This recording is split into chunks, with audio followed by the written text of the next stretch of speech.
The air was thick with the scent of polished wood-warm popcorn and the faint tang of sweat from hours of preparation. Overhead lights swept across the arena in wide arcs, throwing flashes of gold and white onto the crowd, and each burst met with a low hum of anticipation. Every seat seemed filled with a different kind of energy.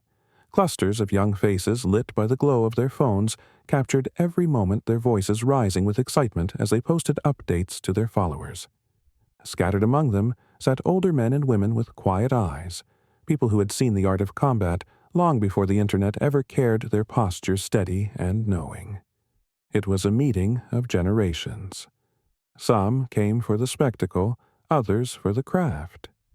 Together, they made the arena feel both like a festival and a temple. Down in the VIP section, a man in a simple dark jacket sat without moving much. His hair was silver, his eyes steady, his presence unmistakable to those who knew. Chuck Norris, 85 years old, former karate champion, military veteran, and for decades a cultural icon, sat without fanfare. He did not wave for cameras or seek the spotlight. Yet people in his line of sight would pause in conversation, glancing his way with the kind of quiet respect you cannot buy. Younger fans who recognized him did so with a mix of curiosity and disbelief, as if a legend had stepped out of the pages of history. The announcer's voice rumbled through the speakers, and the sound carried deep into the bones. Spotlights chased across the ring as banners from around the world hung high, each one representing a fighter who had come to test themselves here. The crowd's energy seemed to rise with every second.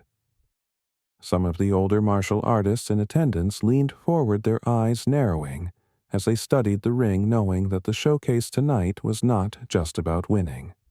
It was about earning the right to stand among the best. The young influencers cheered at the first burst of music, recording the moment with shaky hands. The veterans stayed calm, hands folded, waiting for the first real display of skill before showing approval. The contrast between the two gave the air a strange, almost electric balance. It felt like more than a sporting event. It was a gathering of past and future, of the old guard and the new wave. Somewhere in that blend, everyone could sense that something unforgettable was about to happen. The lights dropped low, and the arena erupted in a wall of sound. A bass-heavy beat thundered through the speakers, vibrating in every seat. Then a sudden burst of red and gold lit the walkway, and Cole Maddox stepped into view. At 28, he carried himself like a man who had already conquered the world. The MMA champion, with a highlight reel full of knockouts, moved with an easy swagger, chin high, flashing the same smirk that had lit up 1,000 viral clips. Cameras swarmed him, as if he were the main event, not just another competitor on the night's card. His entourage followed in a tight pack, all dressed in matching black jackets with his logo stitched across the back. Phones were held high to capture every step for the live stream, the screens reflecting in his mirrored sunglasses. Cole raised a hand not to wave, but to signal for the music to hit harder, and the beat obeyed. The younger fans screamed his name, chanting in rhythm with the music. They loved the confidence, the quick wit, the way he could turn a press conference into a stage show. To them, Cole Maddox was more than a fighter. He was entertainment. But in the quiet pockets of the crowd, the older martial artists watched with tight jaws. They saw the talent, but they also saw something missing. His entrance was all spectacle, and no bow, a celebration of self over respect for the craft. Cole hit the edge of the ring and paused, staring into the cameras before stepping through the ropes. His gaze swept over the crowd as if to take inventory of who was there to witness him. For a moment he locked eyes with a few in the VIP section, but his expression never changed. The announcer's voice roared his name, dragging the crowd higher. Cole turned in a slow circle, soaking in the cheers, nodding to the beat that still pounded through the speakers.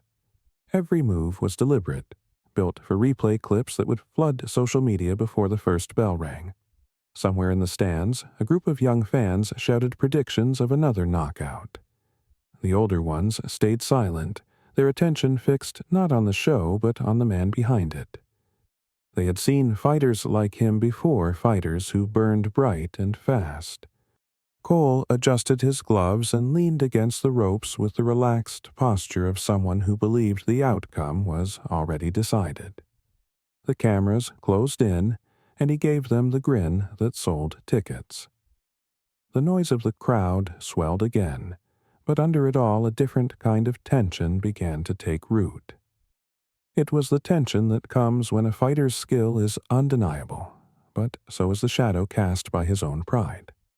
And, in that mix of cheers and quiet disapproval, Madison Square Garden seemed to hold its breath waiting to see which would prove stronger.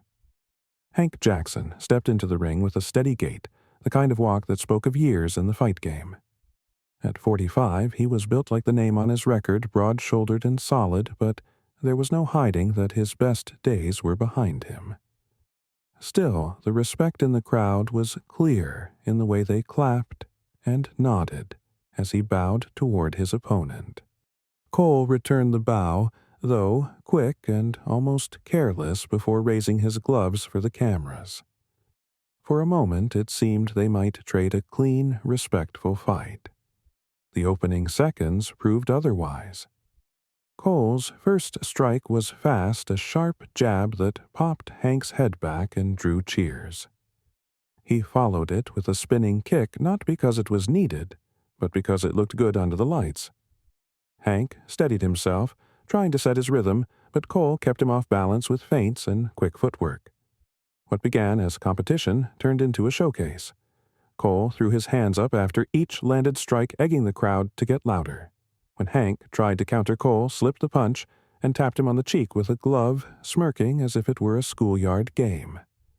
The younger fans roared with laughter.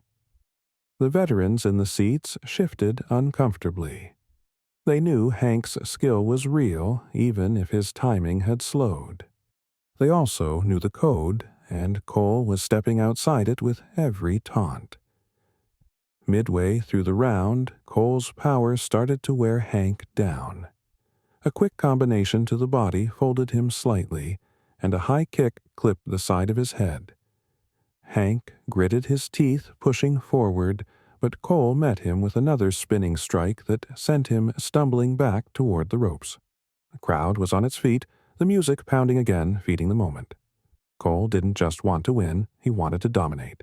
He closed the distance, faking low before snapping an uppercut that snapped Hank's head back.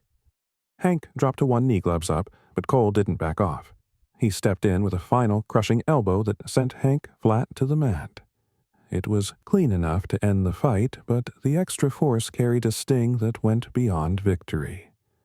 The cheers mixed with a wave of uneasy murmurs. Some younger fans stayed wild with excitement, replaying the knockout on their phones. Others stayed quiet, watching Hank's corner tend to him. Cole ripped the microphone from the announcer's hand before the ref even raised his arm. He paced the ring, sweat shining under the lights, telling the crowd that this was what greatness looked like. He reminded them that speed and power beat age every time. Then his eyes drifted over the seats. He stopped mid-sentence. In the VIP section, Chuck Norris sat still watching, with the same steady expression as before. For a long second, the two men just looked at each other. Cole's grin returned sharper this time.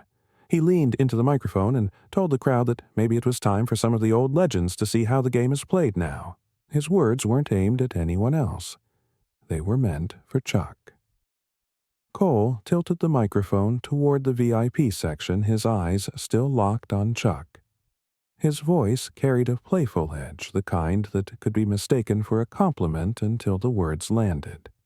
He said it was an honor to see a legend in the house, especially one who had been winning titles back when fights were slower and gloves were lighter.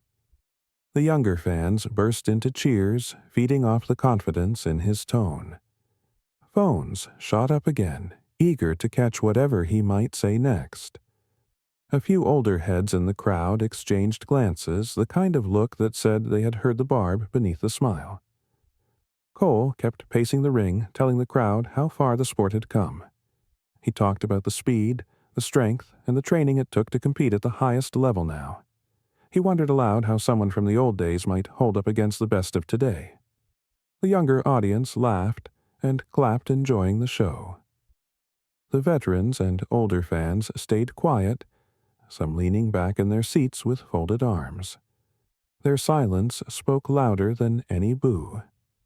Up in the broadcast booth, the commentary team kept their voices even. They reminded viewers of Chuck's accomplishments, his influence on martial arts, and the discipline he represented.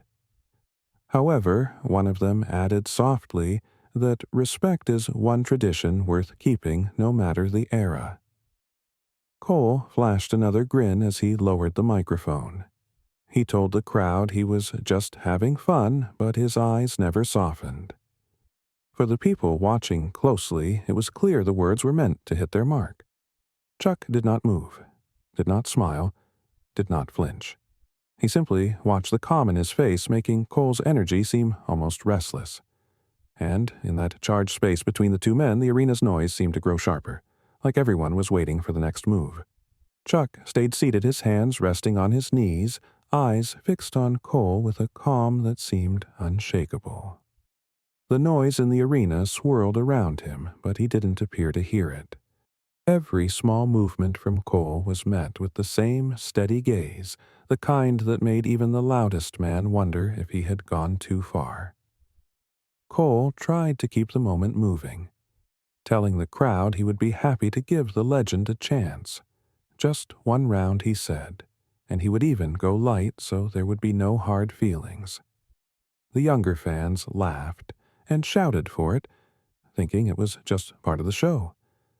The older fans stayed locked on Chuck, reading every inch of his stillness. They had seen that kind of quiet before.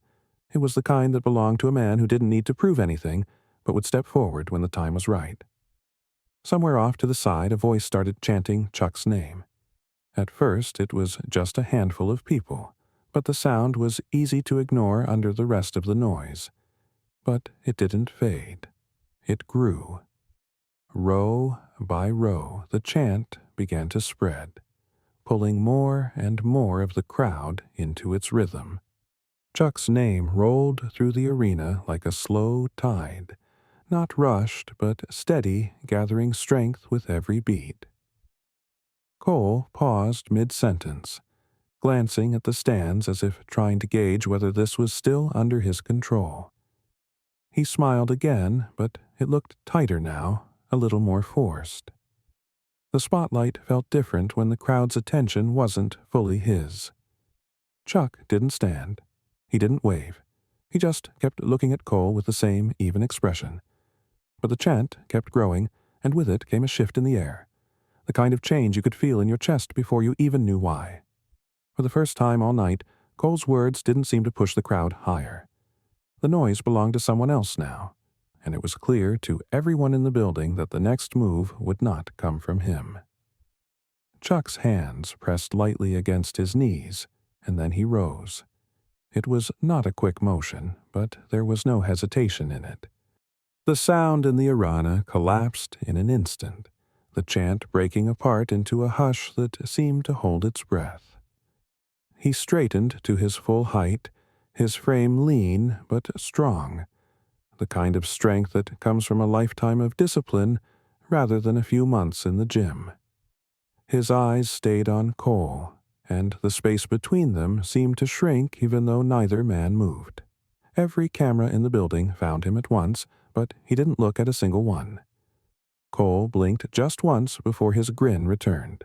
He stepped back from the ropes, sweeping his arm toward the ring as if he were offering the stage to an old guest. The gesture looked casual, but there was a flicker in his eyes that betrayed something closer to surprise. Around the ring, organizers exchanged glances. A few security staff shifted closer to the VIP section, unsure if this was about to become real or if it was still part of the show. The announcer stayed silent, waiting for someone else to take the lead.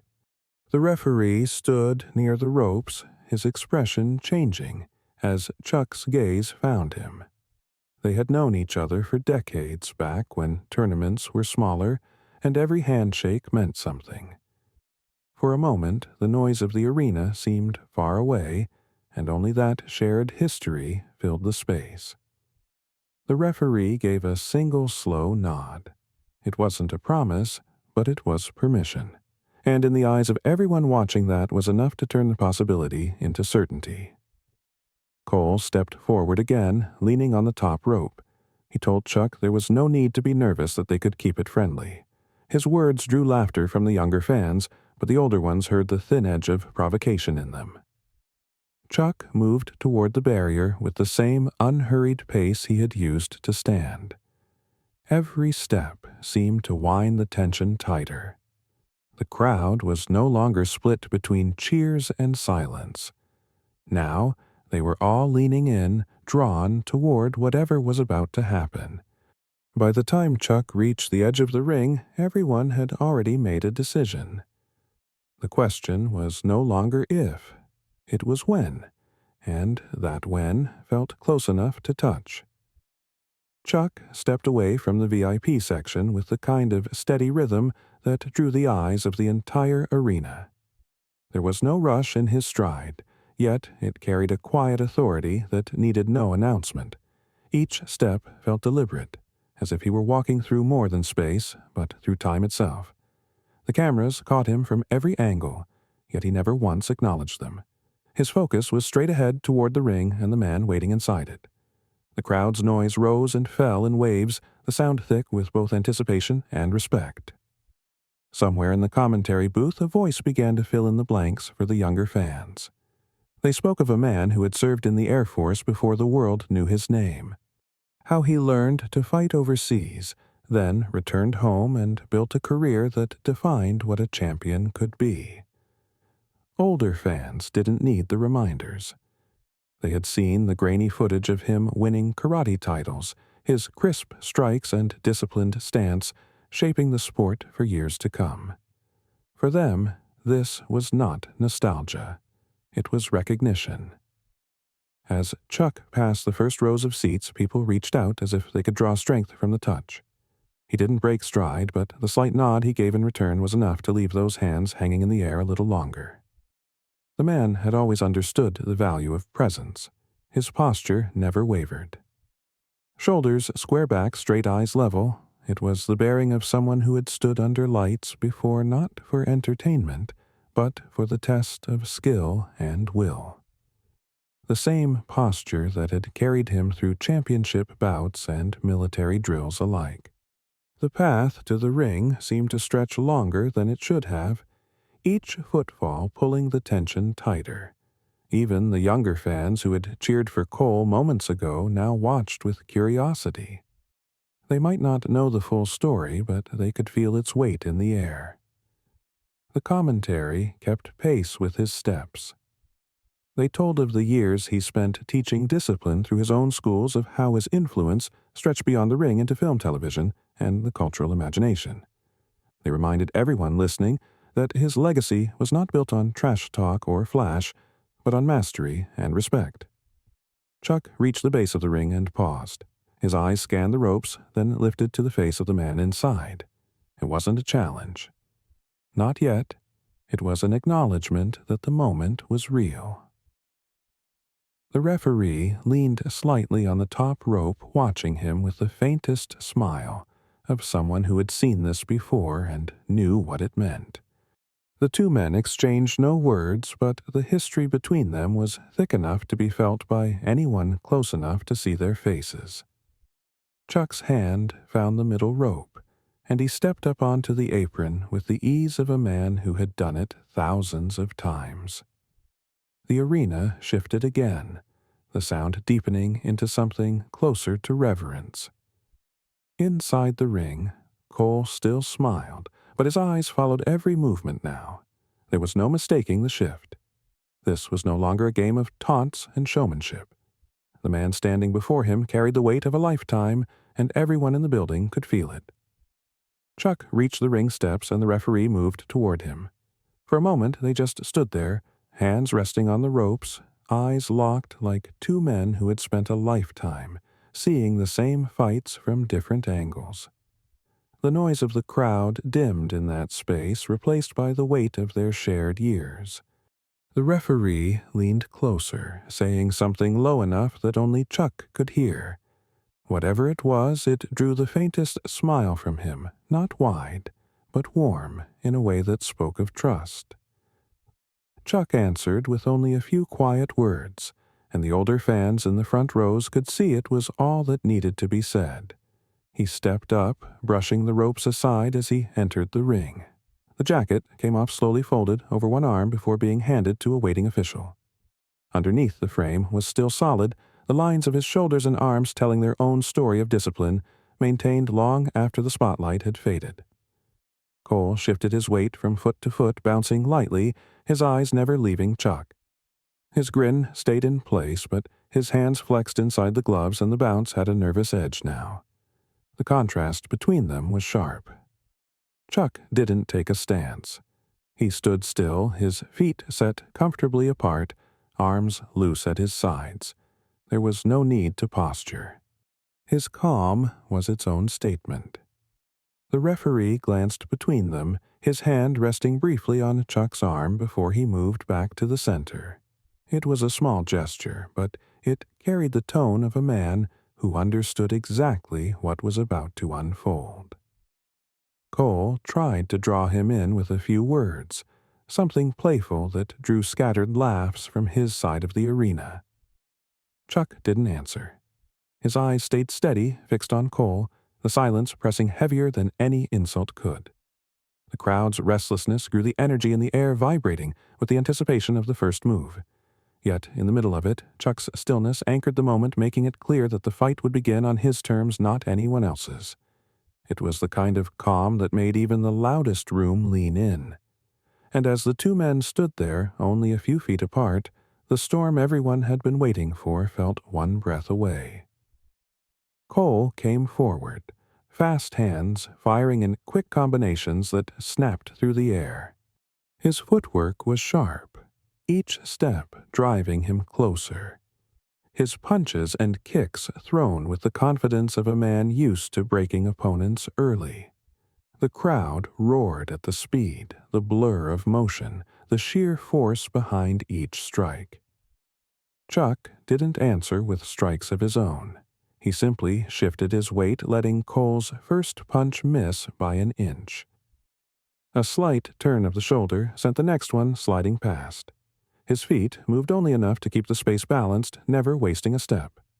Cole swung again, adding more speed, changing angles, looking for something that would connect. But each attack found nothing. Chuck leaned just far enough for the glove to pass, dipped his head under a hook, and let a kick sweep through empty space. It was as if the strikes were aimed at a ghost that refused to stand still.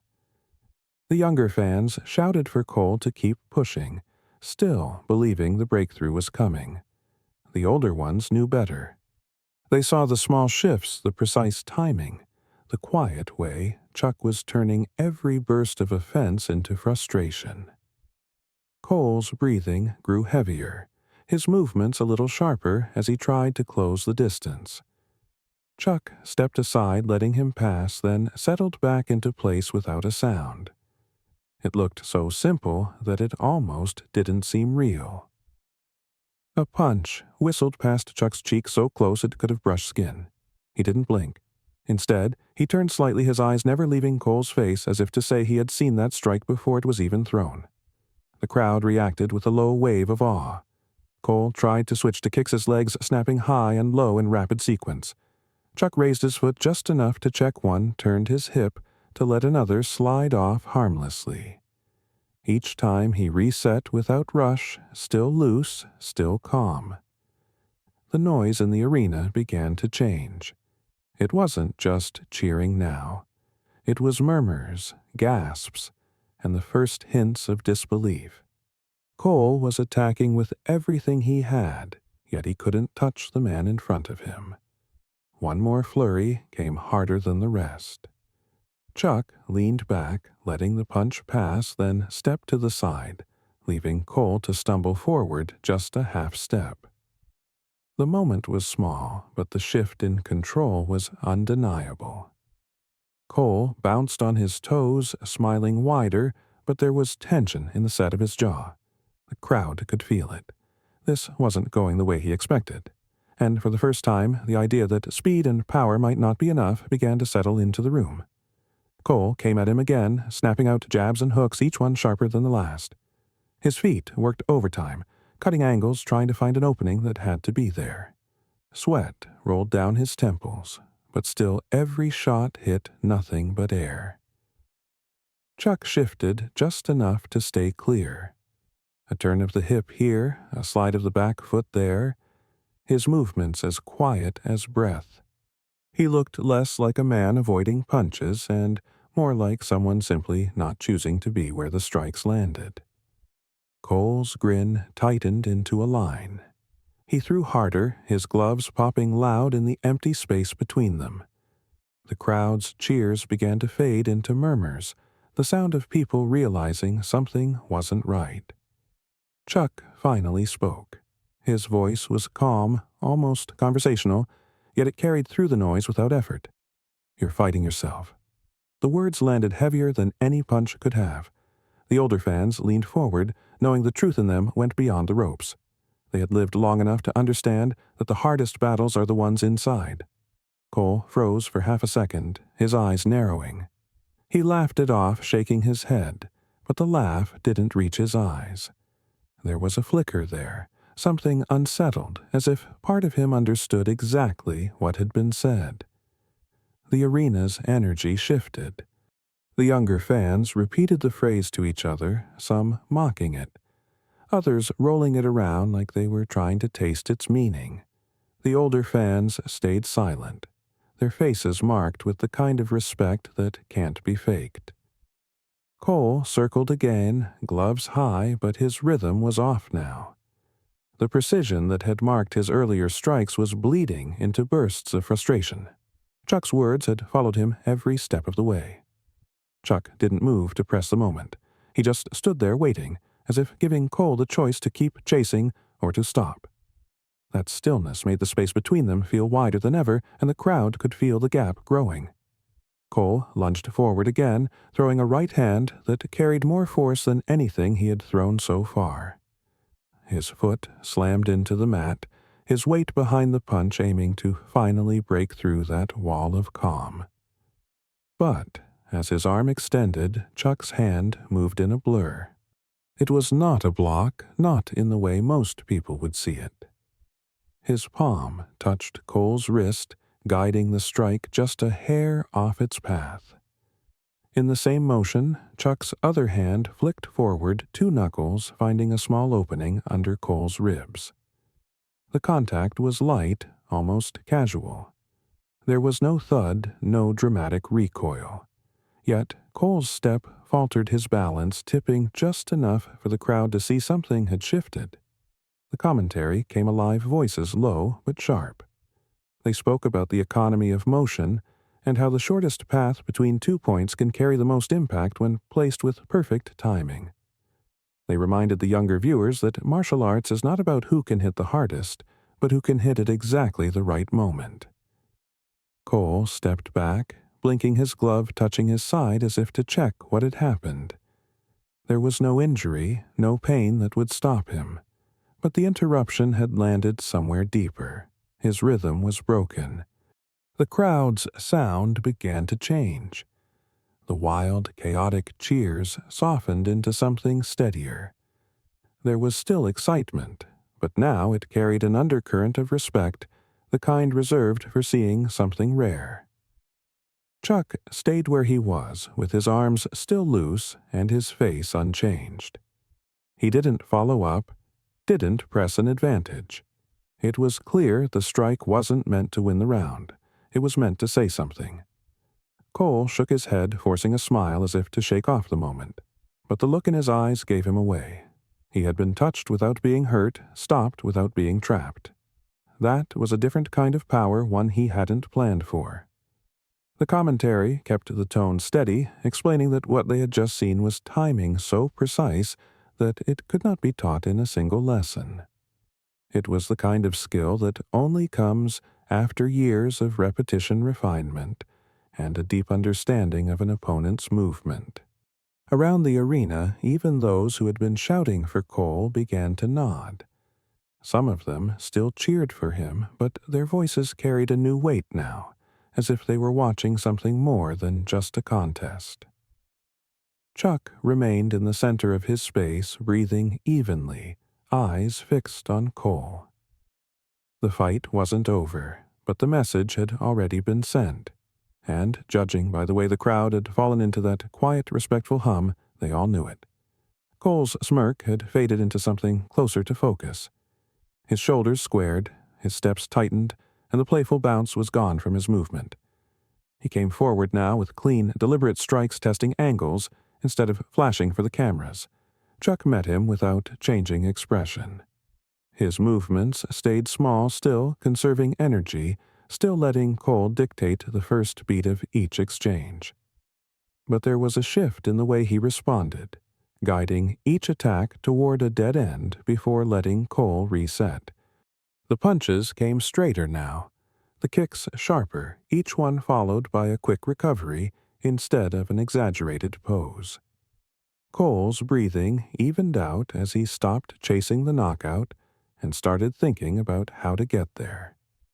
The crowd felt the difference and leaned into the match. Chuck answered with short, efficient touches. A parry here, a redirected kick there, just enough to remind Cole that every attack carried an opening. He never struck with full force, but each counter landed where it would matter most if this were a fight for real. Cole began to watch more than he talked. His eyes tracked Chuck's shoulders, his hips, even the subtle shifts in his stance. The wild energy from earlier had cooled into something more disciplined.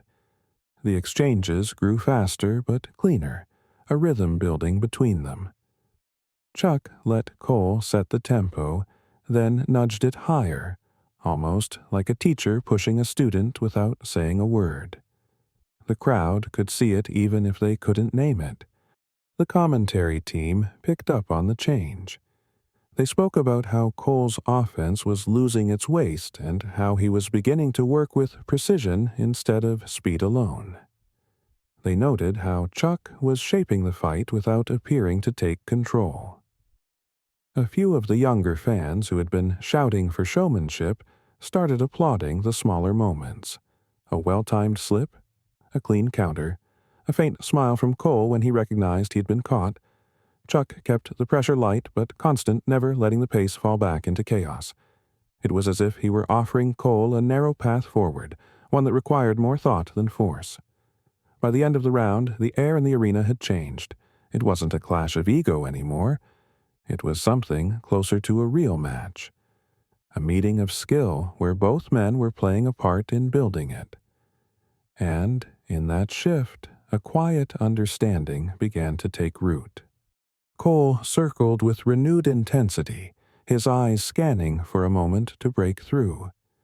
Then his pace changed a sudden surge forward that every fan recognized. This was his weapon, the move that had ended so many fights before they even began. He launched into the air, knee-driving forward with explosive force. The crowd's roar peaked, expecting the impact. But, before the strike could land, Chuck's body shifted a fraction, his hand catching Cole's forearm in mid-flight. It wasn't a grab or a block in the traditional sense, it was a redirection, a subtle guide that sent Cole's momentum off its intended line. His knee sliced past harmlessly, his balance carried forward into a safe but awkward landing. The gasp from the arena was instant and unanimous. Even the younger fans who had shouted in anticipation fell silent for a heartbeat. The commentary broke it down in low, deliberate tones, explaining that what they had just seen was not reaction speed but anticipation born from reading an opponent before the attack began. Cole turned, breathing hard. His eyes narrowed in something that was not anger but disbelief. He had committed fully to that strike, confident in its precision, only to have it dismantled without force. It was as if Chuck had known the move was coming before Cole had even left the ground. Chuck didn't move to capitalize. He stayed where he was. Hands loose, his gaze steady, the message was clear without words. It didn't matter how fast or powerful a move was if the other man already knew it was coming. The crowd's energy shifted again. The cheers were still loud, but now they carried a different tone. This was not hype for a knockout. This was respect for mastery, for the rare moment when skill turns danger into nothing. The commentary replayed the sequence, pointing out the way Chuck's eyes had fixed on Cole's lead foot before the jump, how his hips had adjusted before the knee even left the mat. They spoke about how years of seeing thousands of attacks gave a fighter a kind of vision that could not be taught in weeks or months. Cole reset his stance, but the confidence in his shoulders had changed. He still wanted to win, but now there was a layer of caution in his movement. For the first time, he seemed to understand that he was facing more than just another opponent. The moment had broken more than a move. It had cracked the certainty that his best weapon could end any fight. And, for the crowd watching that shift, was as loud as any knockout they had ever seen. Cole came forward again, but there was no showmanship in his movement now. His steps were measured, his guard high, his eyes reading every detail in front of him. The wild energy from earlier had been replaced by something sharper, something cleaner. Chuck met him with the same steadiness he had shown all along, but now his responses carried a shade more engagement. A quick parry that turned into a counter jab. A sidestep that flowed into a low kick just enough to test balance. It was no longer just defense. The crowd could feel it.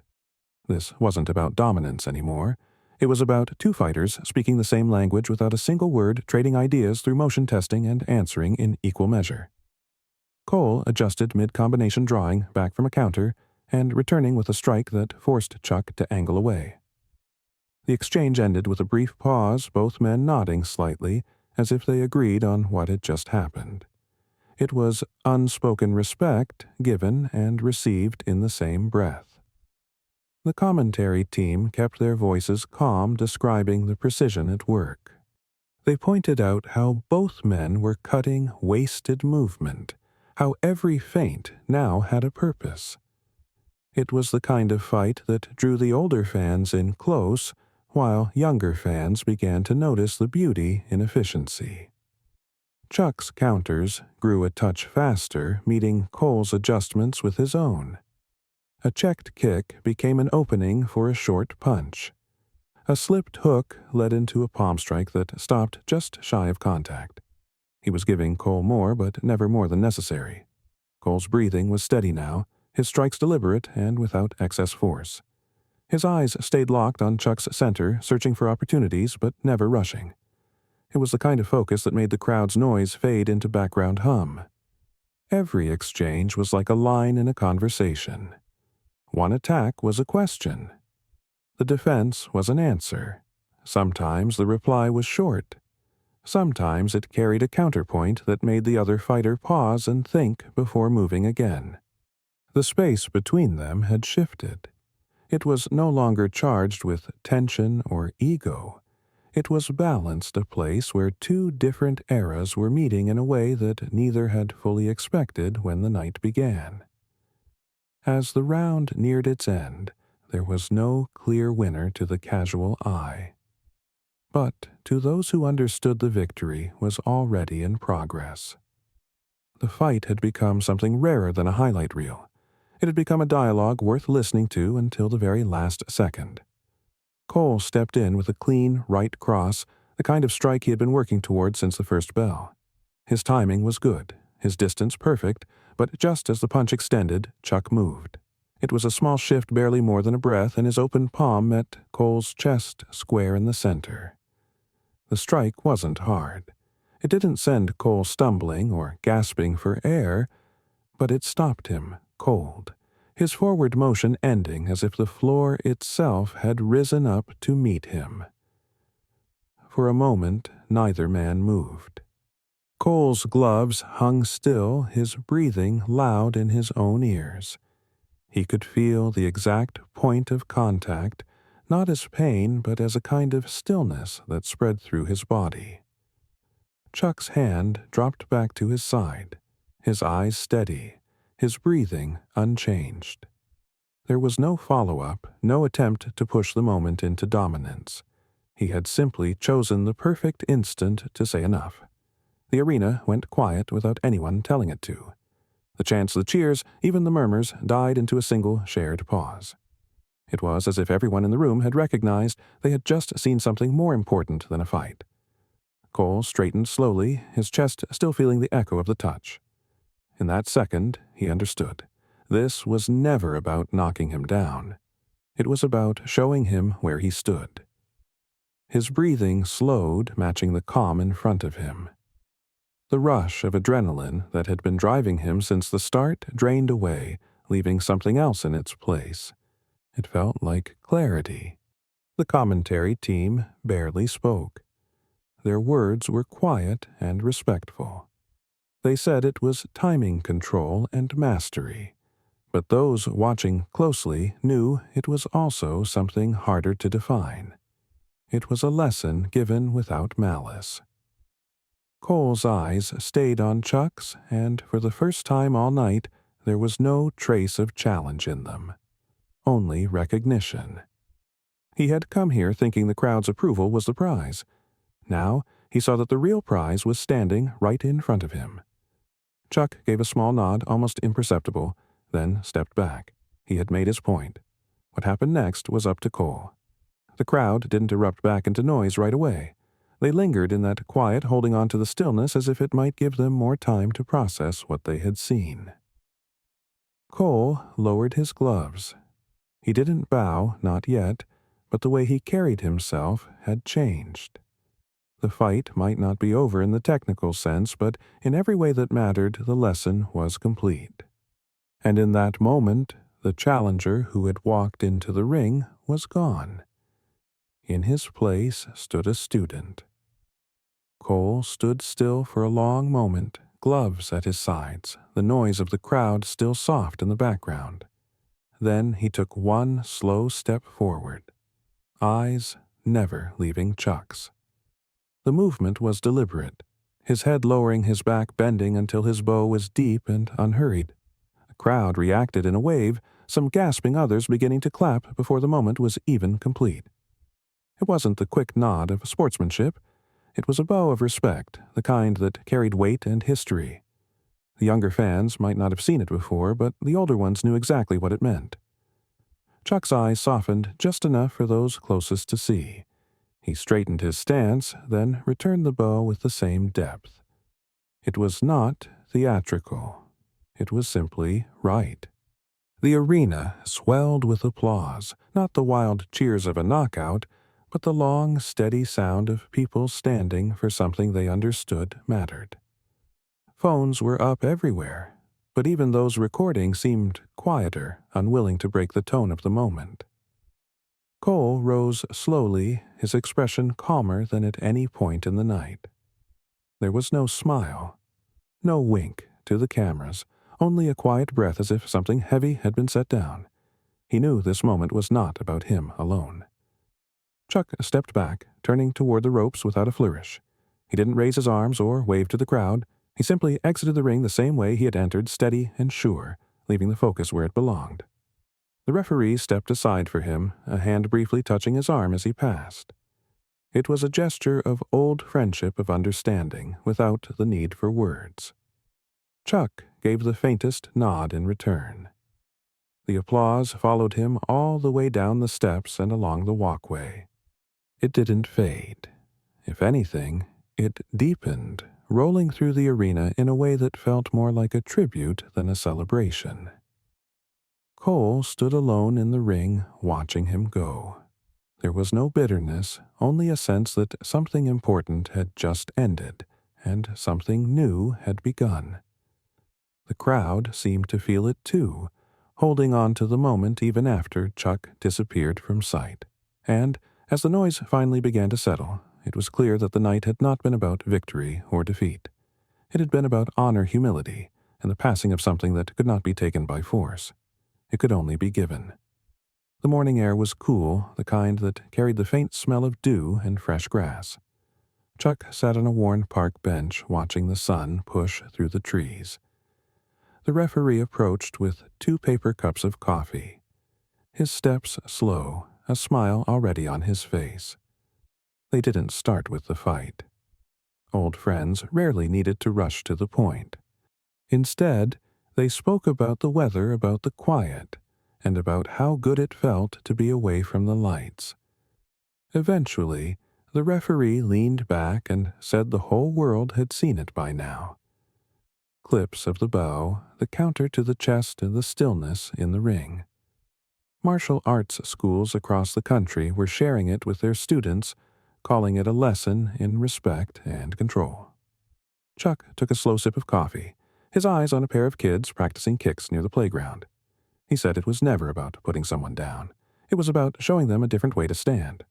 The referee nodded, knowing that was true in more ways than one. The online reaction had surprised them both. It wasn't just fighters and teachers commenting. It was people who had never set foot on a mat saying they had felt something in that silence in the way the fight had ended without anger.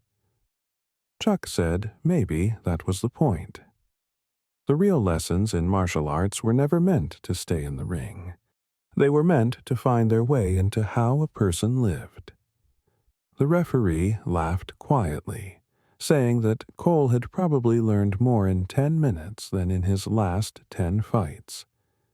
Chuck didn't disagree. He just said the young man had a choice now, the same choice every fighter faced after their first real lesson. They sat in comfortable silence for a while, watching the morning fill with people. Joggers passed, a dog barked, and the sound of a basketball echoed from the far side of the park. It felt far away from the roar of Madison Square Garden, but the weight of last night still lingered between them. Before they left, the referee told him the footage would be played for years in dojos and gyms. Chuck gave a small smile and said that would be enough. Then, they shook hands, and walked their separate ways, letting the quiet carry the rest of the conversation. The sun was barely above the horizon when Cole stepped onto the empty mat. There was no music, no lights, no crowd, just the faint sound of birds in the distance and the soft thud of his bare feet meeting the ground. He started, slow-moving through basic stances and strikes. Each motion was deliberate, his breathing steady, his eyes fixed on an invisible opponent.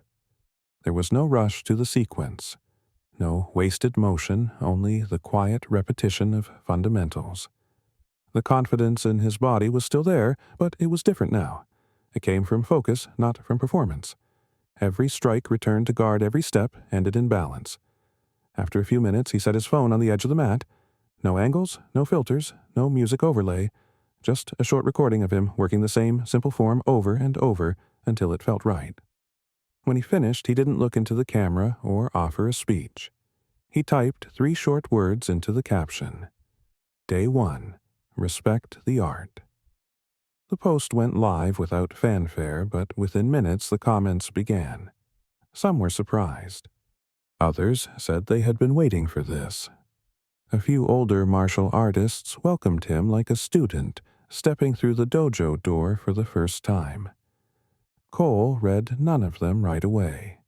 He set the phone aside, took a drink of water, and went back to the form. The light was brighter now, the air warmer, but his pace stayed the same. There was no one there to correct him, but he moved as if someone were watching, and, in a way, someone was. The lesson from the night before was still in the room with him, shaping each strike, each step, each breath. It was a small beginning, but sometimes change doesn't start with a grand gesture. Sometimes it starts in the quiet with the decision to bow to the work and see where it leads. Cole stepped into the small training hall just after sunrise. The referee was already there, sweeping the mat with slow, steady strokes. There was no sign, no banner, just the clean floor and the faint smell of wood polish. They bowed to each other before saying a word. The training began without ceremony. Simple drills controlled movements, long stretches of silence between corrections. Cole worked without complaint, repeating each sequence until the referee gave a quiet nod. Sweat gathered on his brow, his breathing grew heavy, but there was a steadiness in his posture that hadn't been there before. He was learning to move without chasing an audience. The days passed like that, one after another. The lessons were not about beating an opponent, but about understanding the rhythm of each step and the meaning behind each strike. The more he learned, the more his old habits seemed to fade. Far from the city, Chuck was already on the road. He didn't watch the training sessions and he didn't check the news. He carried only the knowledge that the torch had been passed not in words, but in action. That was enough for him. In the quiet of a motel room one night, he looked out at the empty parking lot and thought about the way Cole had bowed. It had been more than a gesture. It had been the start of a different kind of fight, one that would last a lifetime. Back in the training hall, Cole's strikes grew cleaner, his balance steadier. The referee corrected less and watched more, letting the young man find his own rhythm. The lessons were no longer just about the body. They were about how to carry oneself in every part of life. The city went on without noticing. Crowds filled arenas for other fights, other shows, other loud moments that would fade as quickly as they came. But in one quiet corner, the values of patience, respect, and discipline were being practiced with each breath. Mastery, Cole was beginning to understand, was not something you reached. It was something you walked with every day in every choice you made. And somewhere far down the road, Chuck Norris kept walking too, knowing that the path was wide enough for another to follow.